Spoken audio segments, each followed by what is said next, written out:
ప్రైజ్లో ప్రియ దేవుని బిడ్డలారా, ఉదయకాల సమయంలో happy Mother's Day all mothers and God bless you. ఈరోజు మన కొరకు ఏర్పాటు చేయబడిన దేవుని వాగ్దానం: స్త్రీ తన గర్భమున పుట్టిన బిడ్డను కరుణింపకుండా తన చంటి పిల్లను మరచున. ఎవరైనా మరచునేమో కానీ నేను నిన్ను మరువను.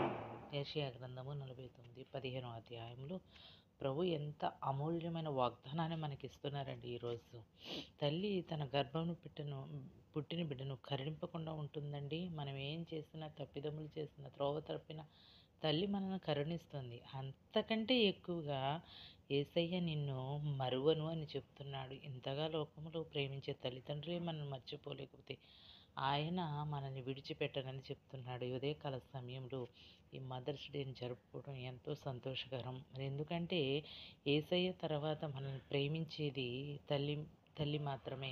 అంత ప్రేమను చూపించగలిగేది తల్లి గుణం మాత్రమే.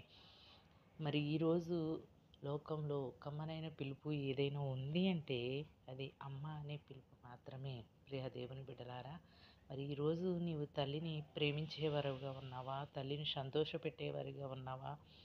నీ తల్లిదండ్రులు చాలామంది తల్లిదండ్రులు ద్వేషించేవారుగా ఉన్నారు. ప్రియ దేవుని బిడ్డలారా, ఈ లోకంలో ఎన్నో బాధలు పడి 9 నెలలు మోసి తన గర్భాన ప్రసవ వేదన పడి మనల్ని ఈ భూమి మీదకి తీసుకొచ్చిన ఆ తల్లికి ఎంతో కృతజ్ఞతలమై ఉండాలండి.